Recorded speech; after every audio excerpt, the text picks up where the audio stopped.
Now, in Germany, there's been a heated debate about sending Syrian refugees back ever since the Foreign Minister Johann Wadephul visited Syria a few days ago.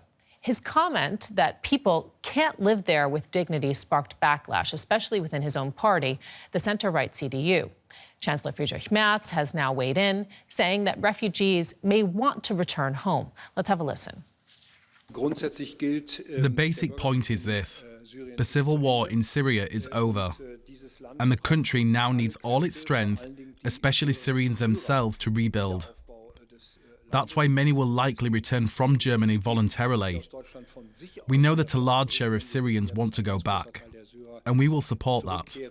We'll also help the country rebuild as quickly as possible. Let's get more on this. We're joined by DW's Ibrahim, who is with me here in the studio. You just returned from Syria, in fact. And through that lens, based on what you've seen there, how do you assess the debate in Germany about Syrian asylum seekers returning home? I think the Chancellor's statements are really very far away from the reality on the ground. I mean, he is correct about one thing: the civil war is over, but that's not really the only thing that was keeping many Syrians from returning back voluntarily, as he says. And that's a very key point. Maybe we can talk about it later, the voluntary part. He's really depending on people returning there out of their own will. But think about it. If you are a Syrian family that's been here for almost 10 years, maybe you have 2 kids, maybe you have a job, and you're pretty settled here. You take a look at Syria, the country is reeling after more than a decade of civil war. Infrastructure is non-existent in many, many parts of the country. Sectarian violence could flare up anytime, as we have seen twice since the fall of the regime. Why would you uproot your family and uproot your life and return to these conditions? Especially if you have a perspective here, if you've made the choice to leave the region and not settle in a place like Lebanon, Turkey, or Jordan, if you've already chosen many, many years ago that your future is elsewhere, why would you make that choice? And that's why I think the Chancellor's, there are a lot of, it's factually correct what he said. The civil war is over, but it's really for a domestic audience, I feel, and is very, very quite far away from the reality that me and my team have seen in Syria. Let's dig down a little bit deeper into what you've seen, and I'd actually like to play a report. You went to a hospital in northern Syria. You were in the city of Akrabat. You met children who had been severely injured by landmines. So let's have a look at some of that footage, and then we'll get your perspective thereafter. Every step Rayan takes is moving her forward into her new life. She's just 12. I feel a lot better after I got the prosthetic. I can even go on very long errands. It is much better than having to rely on others. I can do it myself. It brings back memories of how I used to get things for myself. When I use crutches, I feel incomplete. With the prosthetic, I feel whole again.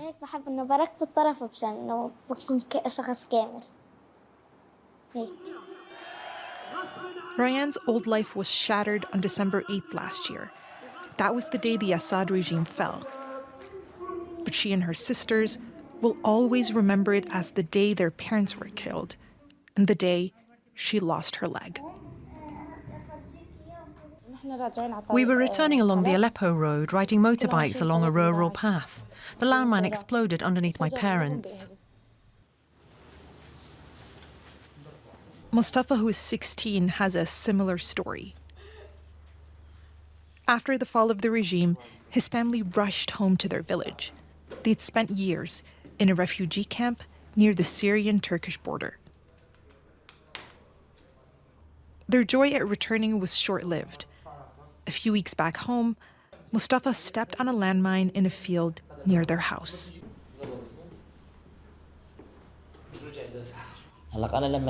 When I stepped on the mine, the explosion was so loud I couldn't hear anymore. I started crying and screaming.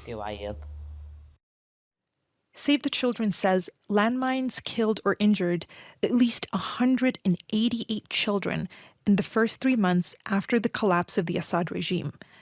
That's about 2 children a day. Akrabat Hospital in the northwest is one of the few places in Syria that can provide the survivors with prosthetics.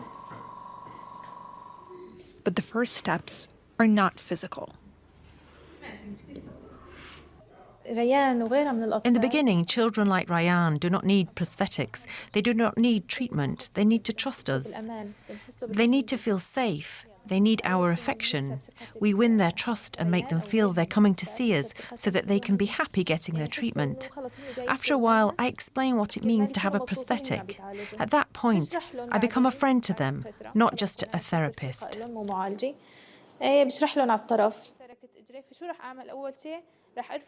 That approach has helped children like Rayan and Mustafa see a pathway to an independent future. I don't like being in the hospital, but I like coming here just to see Dr. Fatima. The doctor would tell me, don't feel overwhelmed. You'll get a prosthetic limb and everything will be fine. You'll be able to go out and walk. He showed me pictures of people who have already had it done. They could sit, walk, play football, and even work.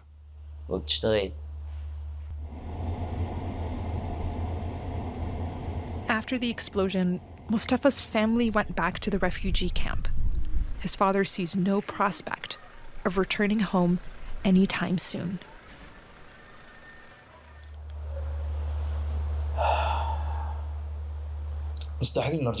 It's impossible to return now. There are war remnants, mines, trenches, barriers.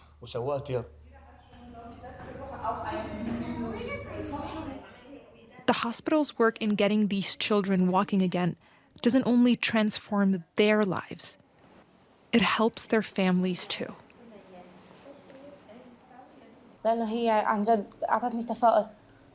She's given me hope after we lost our parents.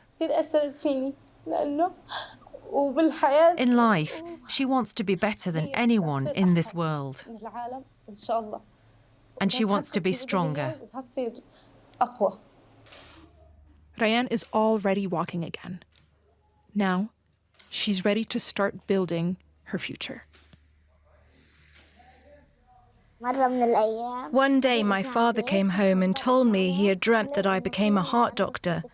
I hope I can make his dream come true. I mean, Aya, what impressive young people that we are seeing there. We've seen a few individual cases, but what would you say is the situation more broadly when we're looking at Syria right now?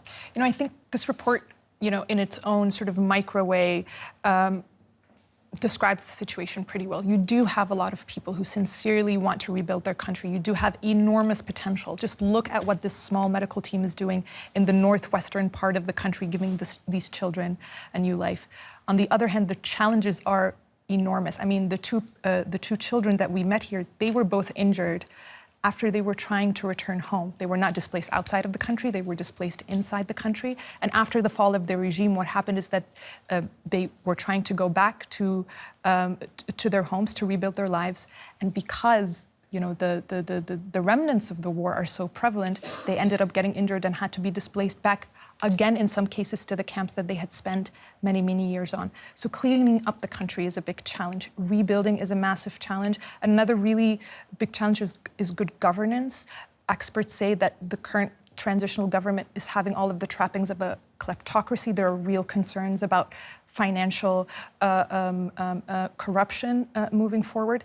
And transitional justice, and really, you know, contending with the crimes that have been committed in this country so that people can also heal and feel like they're in their own country again. This has also stalled. So massive challenges, massive potential, but the challenges are quite big, unfortunately. Tell us a little bit more about those challenges of rebuilding. I'd like to drill down a little bit deeper into that, in fact, and in particular, what this government now is facing and what they are also getting externally. Mm-hmm. What more do they need?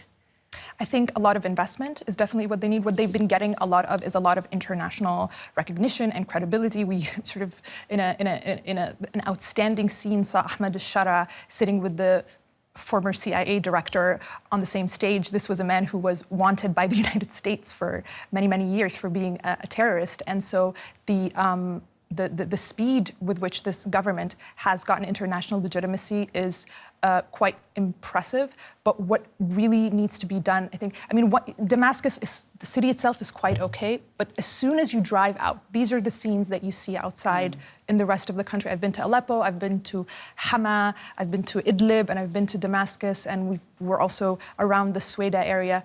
And all you see is destruction. What the country certainly doesn't need is more of that sectarian violence that we saw, which will end up only creating more and more destruction. TW's Ibrahim, thank you so much. We appreciate it.